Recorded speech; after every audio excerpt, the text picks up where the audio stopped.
আব্দুর রাজ্জাক বিন ইউসুফ কোনো আলেমই নয়। বাণীটি আমার নয়, কথাটি আমার নয়, বরং কথাটি তাদেরই একজন গুরু ঠাকুর মতিউর রহমান মাদানী সাহেবের কথা।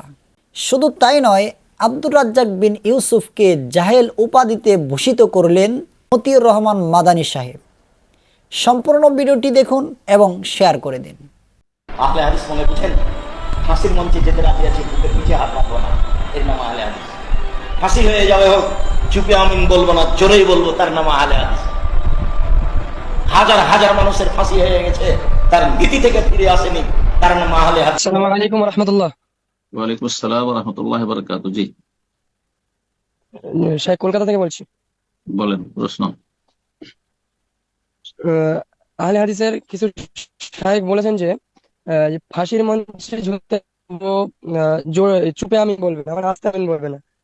তো কি কিছু কিছু বলবেন? সময় কি হানাফি বলবেন? মসজিদে নামাজ পড়তে গিয়ে যে একটা কিছু শাইখ বলেছেন যে হুম ওই একটা প্রশ্ন শেখ, হুম যে চুপে আমিন বলবে না, ফাঁসির মঞ্চে ঝুলতে রাজি, কিন্তু কিছু কিছু হানাফি মসজিদে গিয়ে জোরে আমিন বলতে পারি না। সেক্ষেত্রে কি কোনো অসুবিধা আছে?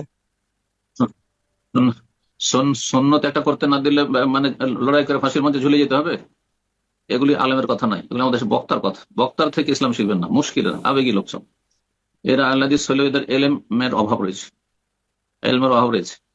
হ্যাঁ, আবেগী কথাবার্তা দিয়ে ইসলাম প্রচার হয় না, বিভ্রান্ত করা হয়। আল্লাহ হিদায়াত দান করুন।